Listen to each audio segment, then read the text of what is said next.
mental blocks, performance anxiety, stage fright, a rose by any other name. These roses don't smell so sweet. My name is Jeff Rolka. Thank you for checking out my video. I've been getting several of these questions fairly recently. A couple of them have come in, and I really thought this was a good one. So this I grabbed for questions from comments 18. I suspect that you can sense the degree that I myself struggle with performance anxiety. Otherwise, I wouldn't get quite so many of these questions. I myself struggle with it a lot. And it's a great privilege to be able to address these questions and hopefully help. So without further ado, Jeff, what are your thoughts, advice for those struggling with mental blocks? Now, I interpreted mental blocks as performance anxiety. I could be wrong about that, but when you get into the description, for example, some days when I feel more mentally positive and relaxed, I can sing higher notes. I can't at other times when I'm either more stressed out or pessimistic. I have over time unintentionally created a few mental blocks and limiting my ability in both my head and chest voices. And I would call that cricothyroid dominant singing voice for the head voice and thyroarytenoid dominant singing voice for the chest voice. I'd love to hear your thoughts. Best, a baritone attempting to emulate a tenor. I love it. That's a reference to how I often say that baritones can masquerade as tenors. Not my words, words of a former teacher of mine. Okay, first and foremost, never underestimate what stress can do to your voice and a negative attitude around things. And I'm not saying don't be a negasaurus. Telling somebody to not do something is about as helpful as doing it for them, which is to say, it's not particularly helpful at helping them overcome the difficulty or getting them to do that thing. We have to figure out our own ways around these obstacles so that we can deliver the potential that we're looking for. In particular, this individual is talking about having really good days and really bad days, so there's some inconsistency happening. I want to say it again because you can't stress it enough. See, I use the word stress there? Stress can have an insidious effect on your voice.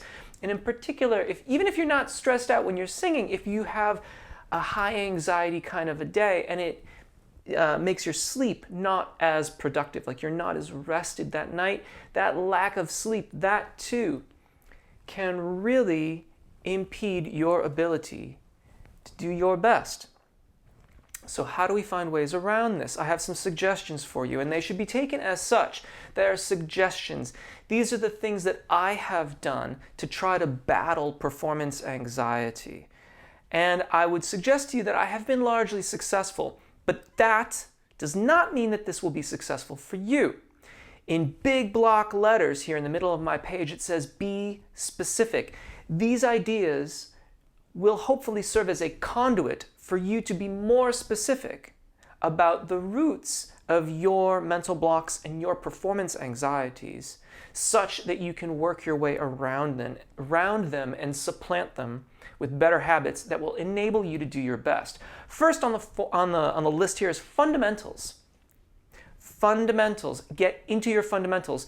To my fault, I went awfully deep into this as a much younger musician. Now, on the one hand, being so deep into fundamentals, and I'm talking about scales and intervals and things like that, is very helpful. I mean, it's really, really good to get into the fundamentals of what it is that we are doing here. However, at a certain point, you get into the law of diminishing returns, where you can still be putting in hours and hours of effort and getting small amounts out of it. And I was deep into that area in my practice earlier on. So I was practicing fundamentals at the expense of repertoire and performance practice. And I think that to adequately address mental blocks, performance anxieties, stage fright, things like that, we need to mix up our process. That being said, fundamentals should play a role. So this is your scales, your registration event practice, your vowel alignment practice, your arpeggio breath management practices. Next, take those fundamentals and bring them into your repertoire quite directly. For example, there's it's an older song now, a song that was written by Sting, and it's called Tea in the Sahara. And the beginning melody, whoops. My sisters and I. Let's say you wanted to sing that, but you were finding it terribly inconsistent. Take it apart so that you can treat it like a vocalization. So you might start with a favorite vowel of yours. I might choose E.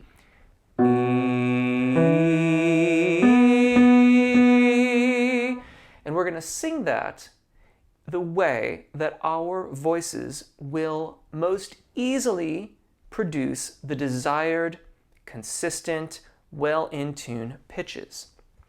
From there, you might insert a vowel change of your choosing.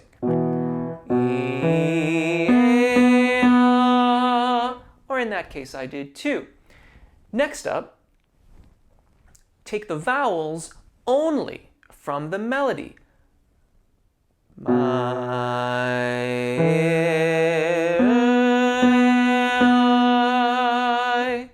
My sisters and I.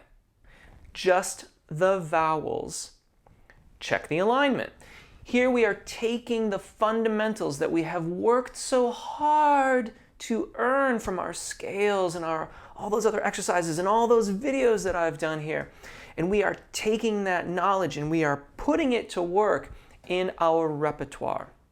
The idea here is to show us how we can be as consistent in those melodic phrases as we are in our vocalizations. Now, if you're not practicing your fundamentals and you're not consistent there, well, then we really shouldn't necessarily expect to be terribly consistent in our repertoire. The scales are a lot easier than most songs. They're very predictable. They're repetitive patterns.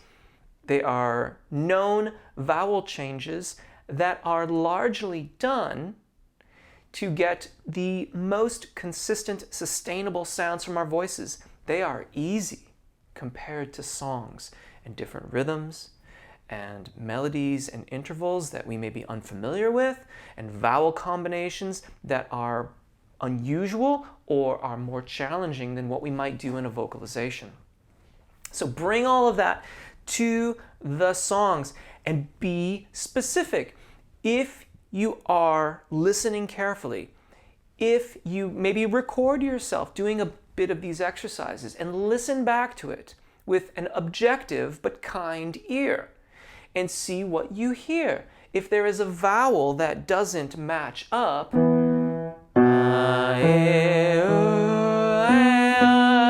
now admittedly that was really obvious and kind of silly, but you get my point. That vowel obviously doesn't fit. Go back to your fundamentals and fix it. Find the video of mine that addresses that particular vowel combination or a way to align that vowel and work on it, and then come back to your repertoire and look to make those improvements. Now, there are other aspects to this as well too. Let's just say for the sake of argument that all of these fundamentals and all of those fundamentals segue very nicely into your repertoire. This is where sometimes distraction practice can come into play. If you've been surfing around the interwebs a little bit, you may have come across a bit of advice that says you should clench your butt cheeks in order to sing the high note. Now, there's probably a little bit of additional muscle engagement that occurs through the torso of the body that can help with said high note. But mostly that clenching of the butt cheeks thing is about distracting you from thinking about the high note that you're trying to sing. Sometimes doing a distractionary practice while you are practicing can be helpful in taking your mind ever so slightly off of what you're doing so that you do not get in your own way. This is when old habits are still influencing your phonation, but your good habits of fundamental practice and registration event practice are very, very strong A little bit of distraction can sometimes take your mind off of this. If you are playing guitar or piano and singing at the same time, you may already be doing this to a certain degree. I have had instructors ask me to assemble and disassemble flutes while I was doing my vocalizations in lessons. I have the very same instructors ask me to read off the spines of books or grab them off of shelves while I'm vocalizing. There are also some other things that we can do. I'll do a video about that because it sounds like it can be a lot of fun. I'll have to do it a little bit differently, but it'll be kind of fun to do a bit of that. So we'll get more into some distractionary techniques that you can incorporate into your vocalizations. But you may find that doing something else while you are singing the song can distract you from what your habitual responses may be to the problem sections and show you a path that you can take in order to fix it more permanently so that you don't have to try to do something like that while you're on stage or something. Lastly, and here, when we think about being specific here, we're looking for internal experiences, internal reflections that can help us with what I'm calling mini challenges. So let's just, for the sake of argument, say that you've gone to an open mic night. If we could have open mic nights, of course we cannot do that right now, but if you did, and it was really unfortunate, then we want to walk away from that. We want to say, okay, we did the open mic night. This did not work out. Give yourself a bit of time to process that. And then figure out a mini challenge that will let you move towards the performance practices that you wish to attain, but in a very incremental way, all the while paying close attention to what happens while you are preparing for said mini challenge. So for the sake of example here, let's just again say that the open mic night really didn't work out so well. Instead of doing that, why not do a recording that you're going to share with a dear friend? Or if that still seems too much, let's share a recording with a trusted professional in the industry. So they could be if you're like a singer-songwriter playing guitar and singing, maybe you're gonna share your composition with another guitar composer that you know or are aware of or who does those kinds of things. Or if it's a vocalist kind of a thing where you wanna have a mini challenge, you could find a teacher in your area or go on nats.org, nats.org, find a teacher somewhere nearby you or that does online sessions and ask them if they will review your performance. In this way, you can take your time, do the recording, send it off, and get objective feedback about how you can improve. These are things that many singing instructors will do. I do them too, for that matter, but I didn't want to seem like I was, pitching my own wares here. So I left that out initially, but then I kind of said it anyway, so maybe it doesn't really matter. Point is, find the mini challenge. In a previous video, I even said maybe that's too much. Maybe just do the recording and listen to it yourself. Maybe that's enough to get started. And just as important as it is to do that recording, listen to what's going on throughout the process or watch your actions. I am very much about getting on point and doing the things that I intend to do from a day-to-day basis, I can procrastinate mightily when my performance anxiety starts to rear its ugly head in front of me. I am perpetually early to appointments of basically any kind. But when it comes to performing, I can push the clock back dramatically, making matters quite worse because then I get stressed out about getting to where I need to be. I can endure tons of what I call crosstalk. So I will hear, not literally, but I will have repetitive phrases and things that are very upsetting running through my mind in the hours preceding a performance or preceding shooting a video like this, quite frankly. I refer to it as the saboteur. That this is this internal manifestation of my mental blocks, my performance anxiety. And even though I have been listening to this voice for 40 years now, it is still a task that requires discipline and fortitude and can be exhausting before I start the performance.